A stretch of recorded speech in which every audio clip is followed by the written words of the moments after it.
This is Pelangi FM Radio Brunei. In a few moments, the news can be heard.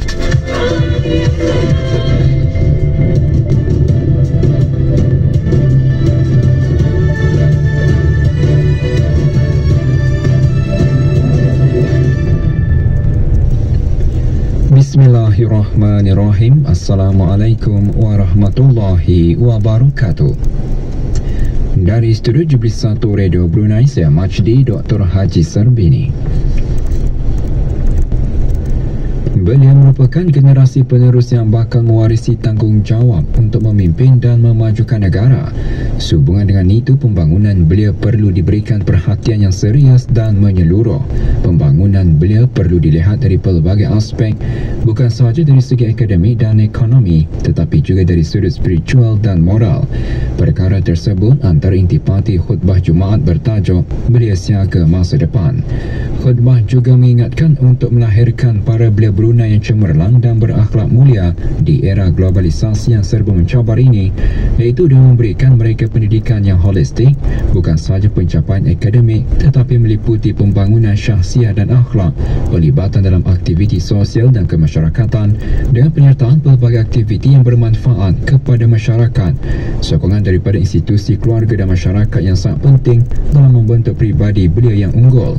Selain itu, masyarakat juga perlu memainkan peranan dengan menyediakan persekitaran yang kondusif untuk perkembangan belia.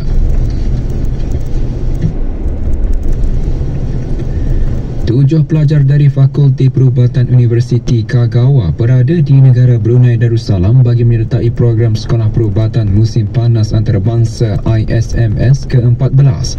Program diadakan di Institut Sains Kesihatan Pengiran Anak Puteri Rashidah Saadatul Bolkiah, Universiti Brunei Darussalam UBD.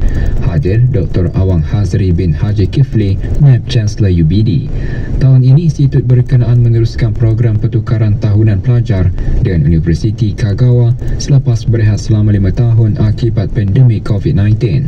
Program bermatlamat mengukuhkan jalinan antara komuniti perubatan di negara Brunei Darussalam dan Jepun. Program 3 minggu ini memberi peluang kepada para peserta peluang untuk merasai kehidupan pelajar di UBD, budaya dan tradisi Brunei sambil mewujudkan persahabatan antarabangsa dan meningkatkan kemahiran komunikasi. Tahun ini juga bertepatan dengan ulang tahun ke-20 kerjasama antara UBD dan Universiti Kagawa. Persatuan Pandu Puteri Brunei Darussalam petang tadi mengadakan majlis doa kesyukuran dan sembahyang fardu asar berjemaah sempena sambutan Hari Kemasyarakatan ke-16. Majlis berlangsung di Ibu Pejabat Persatuan Pandu Puteri Brunei Darussalam, Kampung Anggrek Desa. Hadir Datin Hajah Masni binti Haji Muhammad Ali, Naib Dipertua sepanjang hayat Persatuan Pandu Puteri Brunei Darussalam, dan Dayang Nur Azrina binti Haji Sarbini, Ketua Pesuruhjaya Persatuan Pandu Puteri Brunei Darussalam.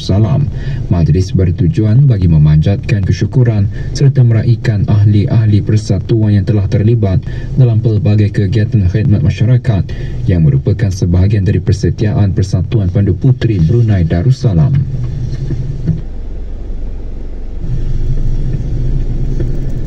Kementerian Pengangkutan dan Infokomunikasi memaklumkan kepada orang ramai sebagai langkah tambahan sekuriti dan keselamatan, kawasan dalam lingkungan 5.56 km di beberapa lokasi diisytiharkan sebagai kawasan ruang udara terhad pada 29 dan 30 Julai 2024 dan 4 Ogos 2024. Beberapa lokasi yang disenaraikan: Taman Haji Semuda Omar Ali Saifuddin, Bandar Seri Begawan pada 29 Julai, sementara di daerah Belait di Padang Bandaran Jalan Sultan Kuala Belait pada 30 Julai, manakala pada 4 Ogos di Taman Haji Semuda Omar Ali Saifuddin, Bandar Seri Begawan.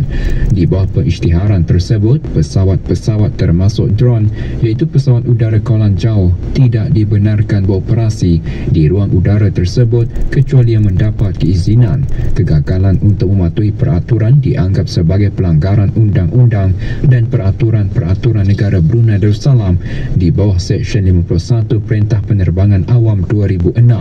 Bagi maklumat lanjut, hubungi talian 233 0142 sambungan 1455 atau email kepada unmanned.aircraft@dca.gov.pn. beralih ke berita luar negara.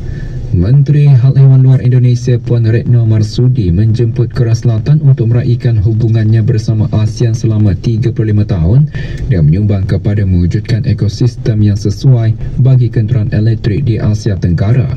Semasa sidang pasca peringkat Menteri ASEAN dengan Republik Korea di Vientiane, Laos, Puan Marsudi mengetengahkan kepentingan mengambil langkah untuk melaksanakan deklarasi pemimpin ASEAN mengenai pembangunan ekosistem kenderaan elektrik serantau yang dikeluarkan semasa Indonesia menjadi pengerusi ASEAN tahun lalu.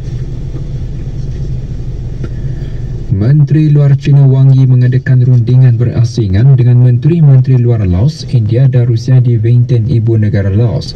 Tuan Wang telah mengadakan perjumpaan dengan Perdana Menteri Laos, Son Sivanon dan Presiden Thongloun Sisoulith sebelum mengadakan rundingan dua hala bersama Menteri Luar Laos dengan kedua-dua pihak bersetuju bagi menolak campur tangan dari pihak luar, melindungi seni bina serantau ASEAN dan mengukuhkan kedamaian dan kestabilan di rantau ini. Para pengawal pantai Filipina mengadakan perjumpaan dengan perwakilan syarikat perkapalan setelah sebuah kapal tangki yang membawa minyak perindustrian karam di laut. Seorang anak buah kapal meninggal dunia manakala 16 yang lain diselamatkan. Para pegawai berkata tumpahan minyak boleh merebak keluar Manila dan para penyelam bersedia untuk membuat penilaian bawah air dalam masa terdekat. Pilihan raya Presiden pertama Sri Lanka sejak krisis ekonomi akan diadakan pada bulan September. Presiden Ranil Wickremesinghe berusia 75 tahun menghadapkan pencalonannya sebagai calon bebas. Beliau akan berdepan sekurang-kurangnya dua pesaing yang berkempen terhadap langkah-langkah penjimatan yang dilaksanakan kerajaan untuk mendapatkan pakej jaminan tabung kewangan antarabangsa. Isu-isu ekonomi dijangka akan menguasai kempen 5 minggu yang diumumkan oleh Suruhanjaya ketika negara itu pulih dari kemelesetan paling buruk pada tahun 2022 dengan keluaran dalam negara kasar merudum kepada 7.8%. Tuan Wickremesinghe juga telah mengadakan rundingan bagi penstrukturan semula hutang luar Sri Lanka bernilai $46 bilion dengan para pemimpin dua hala termasuk China. Puluhan negara menguktamadkan rundingan selama bertahun-tahun ke arah satu persetujuan bagi Undang-Undang Perdagangan Digital Global, pelindungan bagi para pengguna dalam talian, digitalisasi prosedur kastam dan pengenalpastian tanda tangan elektronik antara langkah-langkah yang dibentangkan dalam teks bertujuan mempromosi dan memudahkan transaksi digital. Dalam satu kenyataan dari Britain mengongsikan, sejurus dikuatkuasakan, perjanjian tersebut akan menjadikan perdagangan lebih cepat, berpatutan, adil dan selamat. Kumpulan negara-negara pertubuhan bagi kerjasama dan pembangunan ekonomi OECD berkata, dianggarkan pada 2020, e-dagang telah meliputi suku perdagangan global menjadikannya bernilai hanya di bawah $5 trilion.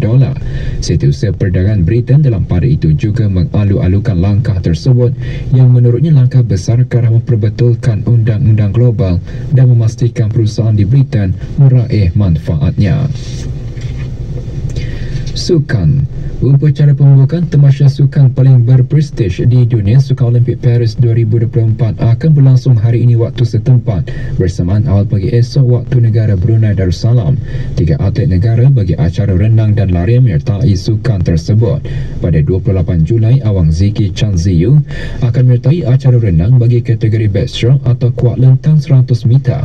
Pada 3 Ogos, acara renang bagi kategori freestyle atau gaya bebas 50 meter disertai Dayang Heli Wong. Pada hari yang sama, seorang lagi atlet negara, Awang Muhammad Nur Firdaus Al-Rashid bin Haji Muhammad Idris akan turut serta dalam acara larian 100 meter bagi lelaki. Dengan itu, sekian berita dari Radio Brunei disunting oleh Norimah Haji Kamis Balai Berita Radio Television Brunei. Assalamualaikum warahmatullahi wabarakatuh. Waalaikumsalam warahmatullahi wabarakatuh, and the next news can be heard tomorrow morning at 7 a.m. Hai Pelangi, hai Pelangi.